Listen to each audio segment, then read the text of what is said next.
My name is Tyrrell Harrell, and I'm the owner of TYDEF Studios, one of the premier production houses for audiobooks. I've personally worked on nearly 2,000 audiobooks. Today, I'm going to talk about some of the challenges that new narrators face when beginning their audiobook journey. This is ACX University. One of the biggest differences in audiobook narration compared to other voiceover work is that it is a long-form medium. One challenge is the performance. Performing an audiobook is different from reading a book. You have to convey the emotion while balancing your pacing, your tone, and understanding the meaning of the book. As opposed to other forms of acting, audiobook narration is a bit more intimate and internal. And especially in today's environment of audiobook production, you're almost always self-directed. You have to find the story, craft the story, and tell the story at the same time. So in nonfiction, if you're an author and you're saying, well, I don't want to do my book, I hate my voice. You only hear what you hear in your head. Listen to your voice, record it to understand what your voice sounds like and what other people hear. If you're narrating a memoir, they don't want to hear some stranger. It's about you. We know everybody hates their voice, but you have to hear your voice to get used to it. If you're giving a narration, just narrate. Keep your voice intimate.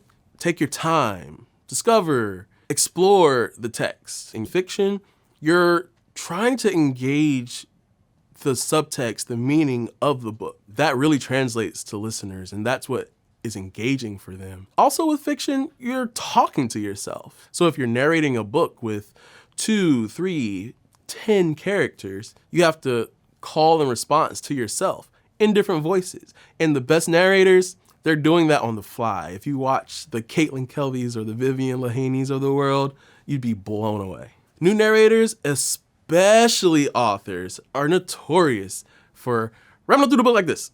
You don't have to do that. They'll put it on 2.5 speed for you. If you're coming from the radio or voiceover world, you may sound like this. Unless you're portraying a character, this is not the way. Your narration voice should be your voice, not a character. The other thing is the sing-song. That's what you usually do with your kids. That's what you do with your friends when you're telling a story and you're embellishing. It's too much. It gives ear fatigue. What you want to do is stay true to you, connect with the text, just use your voice, okay? That's why they hired you. Another challenge is the physical demand. There are a lot of ways that narrating an audiobook is a physically demanding challenge. Your voice isn't just in your throat, it's in your whole body. It's in a full experience. Once your voice starts getting tired and constricted, it starts to get raspy, it starts to get froggy, it starts to hurt, really. And you don't necessarily realize it because you haven't spoken this much before. That first time you do a recording, I highly suggest not spending the entire day, like 2-3 hours at the most. The first telltale signs of fatigue is inaccuracies. I always encourage actors, authors, any narrator to take breaks every 35 to 45 minutes. Drink your water, hydrate, drink your tea, rest. Do not talk. I can't tell you how many times people take phone calls on their breaks and like, you're not taking a break. Now we need another break. So what do you have to do to stay prepared? Take care of your body. Exercise, stretch, stay hydrated days before your narration. I always have a list of things to stay away from. Honey, sugar, dairy, it's all gonna build mucus in the back of your throat. It's gonna cause issues. Don't drink cold beverages because it constricts your vocal cords. Hydration is key because it helps you keep your stamina, but it also keeps your mouth conditioned so that you're not getting dry mouth and having weird clicks in your performance. Mouth clickiness are the clicks and pops that happen in the back of your throat, at the top of your mouth when you're speaking. You wanna avoid it. People really don't like hearing it in their audio. You always want to make sure you're having some nice warm tea, maybe some throat coat. Some people like to move and are animated, but they wear the loudest clothes. Any of the plastic clothing, you know, the spandex, the nylon, the jewelry, it all makes noise. Any pro will tell you, linen, cotton is the way to go. We know that there's a physical component to the performance that also brings an emotional component. Because if you're reading something that's heavy, it's gonna affect your body. Again, research, know what you're getting into. If you can only read super sad material or super spicy material for only 2 or 3 hours, and it's gonna take you 12 days to record, take all these things into consideration because they play such a big role, and a lot of people are depending on you to deliver on time. Next up is the time commitment. New narrators are generally pretty shocked by how long the commitment is for one project. It's very common for us to say 2 to 1. For every finished hour, it's going to take you 2 hours. But that doesn't really account for the prep, the post-production, sourcing of information, the communication back and forth. When you put everything together, 1 hour of audio could take you about 5 to 7 hours. So if you take a 10-hour book, which is around average, you're looking at 70 hours for producing one audiobook.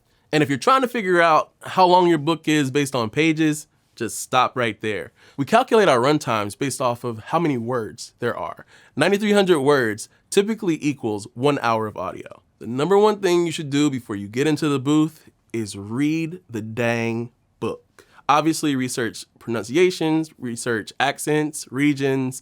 If it's a space alien book, maybe you don't have to look up real names, but you should speak with the author to see what they would like for pronunciations. So there are generally 2 types of recordings in our industry. We have a roll record and we have a punch and roll. So on a roll record, the audio never stops. It continues to record, which is why we call it a roll. Father and son were at chess. The former, who possesses Father and son were at chess. The clicking or the clapping or the whatever you do to signal that you made a mistake is literally in the audio so that you can see that a mistake was made and go back and edit. I don't recommend that. If you're gonna do that, you're gonna add probably 3 to 4 to 5 hours of editing time to your project. So what we strongly suggest is that people do punch and roll records. Father and son were at chess. The former, who possesses Father and son were at chess. Punch and roll, you're going to record until you make a mistake, go find a pickup point, and you'll hear a few seconds back. Once you hear that few seconds back, the DAW rolls for you, and you continue your narration. Editors, producers, QCers, everyone involved in the project is counting on you to deliver on time. If someone wants to ask me, what does it take to really get into this? I would have to say that it's love of books and love of reading, because it's gonna take a while. Audiobooks is a marathon, not a sprint. Do what works for your body. And honestly, you won't know until you get in the booth and have experience. So get to reading.